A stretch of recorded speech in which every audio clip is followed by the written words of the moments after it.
Thank you, Deborah Lyons, for your moving remarks this evening. Good evening on Erev Yom HaShoah. Pardon my cold, I'll do the best I can. My name is Mann. I'm the Executive Director of the Friends of the March of the Living in South Florida. I not only oversee the Adult March of the Living program, but also provide support for the Miami Leo Martin March of the Living program. First off, I'm pleased to recognize the accompanying clergy that's coming on the trip from Miami, the esteemed Rabbi Mary Roisman from Congregation Beth Torah. We're also very pleased to welcome two very special people. First off is Mr. Howard Schneider, President of the Friends of the March of the Living, and Marion Cruz, the incoming chair for the Miami March of the Living program.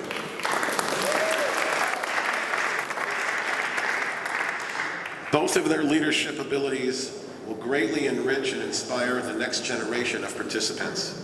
I want to welcome our March of the Living students to come up for the candle lighting ceremony at this time.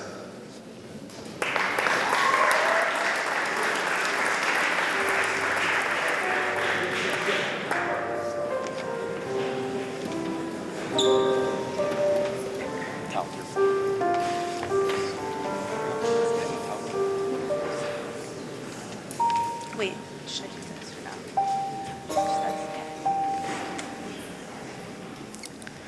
At this time, we ask our Holocaust survivors here tonight in this sacred gathering, wherever you are, to stand if you are able and to be honored.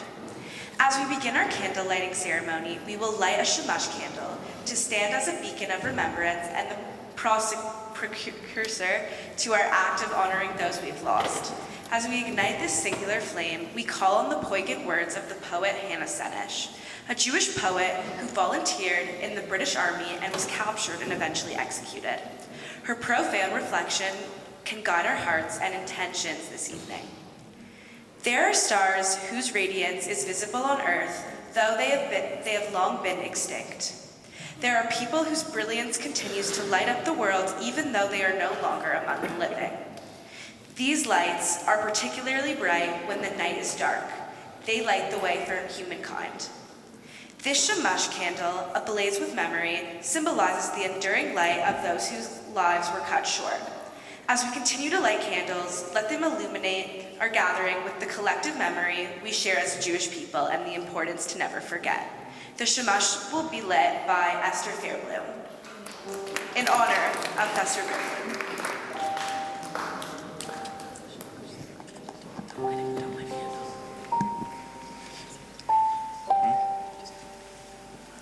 The first candle we are lighting is in memory of the 6 million Jewish people brutally murdered in the Holocaust, whose yard site we do not know. With no cemeteries, no headstones, no traces left to mark their loss, we remember these victims, each with a name, a family, and a legacy lost. This candle also casts light to those who were murdered in the many camps of the Nazi death machines and their collaborators. Majdanek, Auschwitz, Sobibor, Treblinka, Helmno, and the ghettos of Lodz, Kovno, Warsaw, and hundreds of others.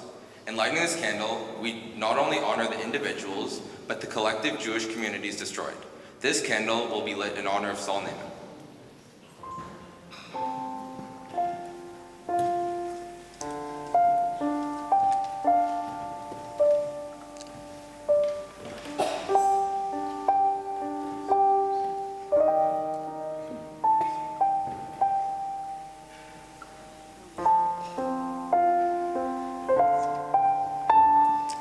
Today, we also remember to honor those among us who survived the ghettos and the camps and the hideouts, who bore witness to what happened. They were persecuted and tormented only because they were Jews. They were targeted as a culture and as a religion. They were told at first, you cannot live among us, and then you cannot live. This candle will be lit in honor of Georgine Nash.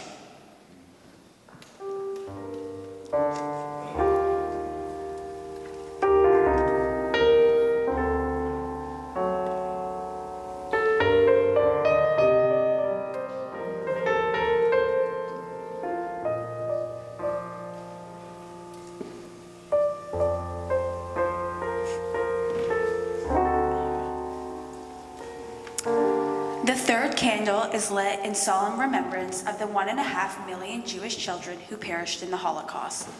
These innocent young souls, robbed of their future, endured unimaginable suffering. Today, we honor their memory and pledge to carry forward their unfulfilled dreams in our pursuit of justice and compassion in our world. This candle will be lit in honor of Reedy Friedman.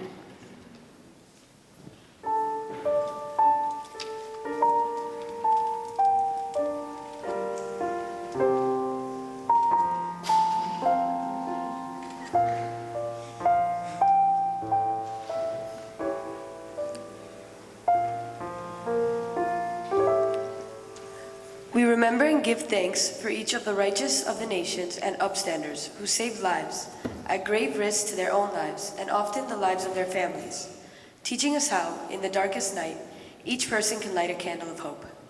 In a world of total moral collapse, there was a small minority of people who mustered extraordinary courage to uphold human values. Tonight, we know that while we do not have the ability to change the past, we can change the future. This candle will be lit in honor of Rita Starkman.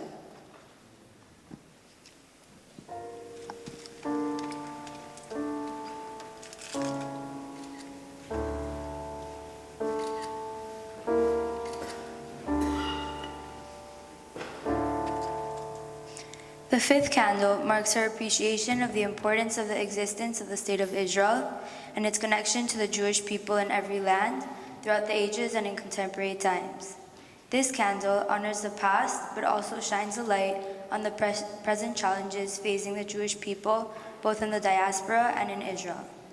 Amidst a troubling rise in anti-Semitism, anti-Israel sentiment, and widespread hostility towards a people and a nation, this flame serves as a powerful call to action, a reminder to remember the victims and to honor the survivors and hostages on October 7th who suffered and continue to suffer. Their suffering is part of our collective experience. We mourn with them, our hearts ache with them, because we are them, and they are us, bound by our collective history and our resilience. Together, we stand with the people of Israel, affirming our commitment to strengthening the hope of the 2,000 years, Hatikva.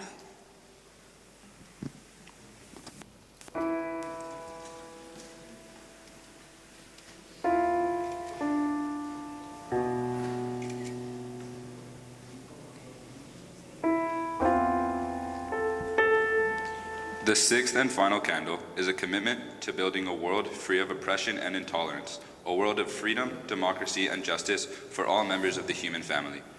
Despite the devastation of the Holocaust, the Jewish people never gave up their belief in building a better tomorrow, to stand up against discrimination directed by any individual or group against another, to teach the world that all human beings are created B'Tselem Elohim, in the image of God, and deserve equal dignity and respect. This candle will be lit in honor of Holocaust survivor here with us today, Laszlo Seli.